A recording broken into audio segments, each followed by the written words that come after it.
I know this account isn't well written, may contain misspellings, and will likely never be released outside of private media nets, but you'll forgive me. The Nault flowers are blooming, and that pollen would take my skin off same as anything else. No job to do that can't be done by the auto turrets, and nothing to hunt that hasn't burrowed in or gone to ground miles from this valley. My name is Nathan, and I'm a boogeyman. I've been doing this job for 30 years, and like any Terran Marine, my lifespan will be more than 10 times that amount. We expected there to be bigger, badder things in the universe, and it turned out that we were wrong. Least as far as we've seen. But you already knew that. You'll also know that we may have the greatest firepower and the best soldiers there are. But the Veralts own half the galaxy already, and they are damn mean. Can't live with them. Can't kill them quick as we'd like. Worse still, if there's one thing Veralts love, it's picking on someone weaker than them. That's what us boogeymen are for. Right man in the right place makes all the difference, so when we find fledgling races that have eluded the Veralt's gaze, we plop an outpost down and a Marine to watch over it. That's where I come in. The Corrals always reminded me of what I think humans were like 2,000 years ago, back before we were even really doing slowboat space colonization and our lifespans were short. Little guys only live 10 years on the outside, and they ain't the sharpest tools in the shed yet. But a race more curious you'd only find in the mirror, and you wouldn't believe how much they loved me. Sorta like having a bunch of little orange siblings. Curious is one thing, but curious and forgetful makes for a dangerous combination. One of them would near take his head off with one of my guns, and a month later he'd stare down the barrel of the same pistol if I left it out. Like I said, they remind me of us back before we learned to quit making the same mistake twice. Couldn't do a thing with them, but you loved them all the same. They came and went. Stories I told them about the war and the Veralts changed like folk legends gone wild. Stories about me grew out of shape, too. Not sure they ever quite believed what I had to say about the fires streaming through the sky some nights, or the things that fell out of the sky afterward. Not sure I wanted them to. It figures that sooner or later the Veralt would do the only thing they knew how to, after I'd shot down more than a dozen of their ships. They sent a plague ship, a weapon meant to kill whole worlds, just to murder me and a bunch of tiny orange innocents that had never done nothing to nobody.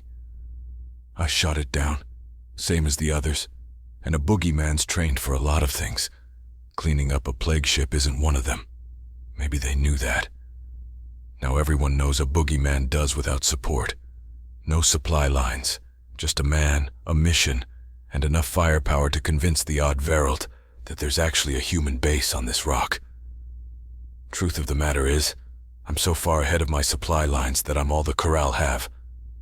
Veralt make landfall alive. Instead of a kill team being dispatched, I go on a hunt. There's a bad harvest. I dish out some Nutrigoo. The plague ship didn't get a chance for atmospheric dispersal, but its contents are just as deadly now that they've hit the ground, and that nanoplague's going to stay that way for most of my life. So I did what I could. I burnt the foliage away from the wreckage, patched holes in the ship, salted the soil, and erected defenses around it. If my hab was meant to be moved, I'd have parked it right on top of the damn thing to keep an eye on it. The nanoplague's an interesting thing. It doesn't kill those it infects. Instead, it turns them into a secondary plague ship, one with a modified strain, designed to kill anything of the same species. One Corral blunders into that ship and finds his way home. They'll be dropping like flies, and not a bit of my medical supplies will do a damn thing to save them. So I became the boogeyman I was always meant to be. Oh, I tried to make them understand, but one by one they kept trying to get a better look, get a bit closer. I knew it was just a case of one of these days, so I went on the hunt. The perimeter alarms have gone off at just about every hour of the day or night, and whenever they do, I drop everything and grab my bow. I don't want laser blasts drawing curiosity. Now, before I took up the watch, I wasn't rightly sure why they gave me this bow. I can hunt just fine with a rifle, only learned to use the thing because I got bored. Not that vat-grown muscles won't put an arrow through a steel plate with this thing. The thing I like about the bow is that it leaves behind something to remember me by. Some shred of proof that'll help keep them from forgetting my new purpose, like they've forgotten my old one. It works best on the days when I can let one of them go. Snag a shoulder or skim a thigh, and let the scar and the arrow give them a story to keep the others away. If they get too close to the ship to be sure they haven't caught it, they have to go down. I've done what I can to make the wreckage look unappealing. My memory's good, and I remember every story they've ever told me about their quaint tribal demons. Done my best to make it look like the ship's infested by them. Those days when the disguise works and they turn around and run home all on their own, those are the best days of my life. 2 years ago, something happened that changed the watch forever. One of them tripped the outer alarm, still far enough from the ship to catch the plague, still near enough that I had to do something. Can't let them all get away. And I'd been lax lately. They have to have a reason to be scared for their own good. Damned if I've ever seen anything harder to put an arrow into than this Corral. Fast, smart, and more determined than half the recruits that graduated the academy with me. I'll be the first to admit, I'd gotten lazy about this. Never seen that as being more true as the moment when I clambered over that log, only to find the little thing waiting to ram a sharpened wood stake into my side. Not that the Marines stuck me out here to die like that. Barely scratched me.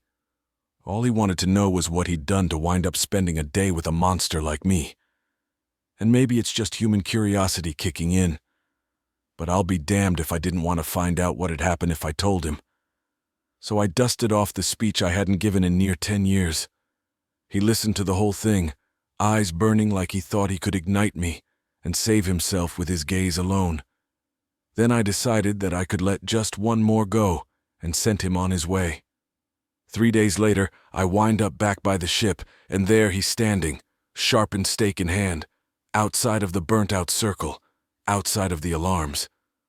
I don't say anything or let him see me, but I already know how he spent the last 2 days before this one.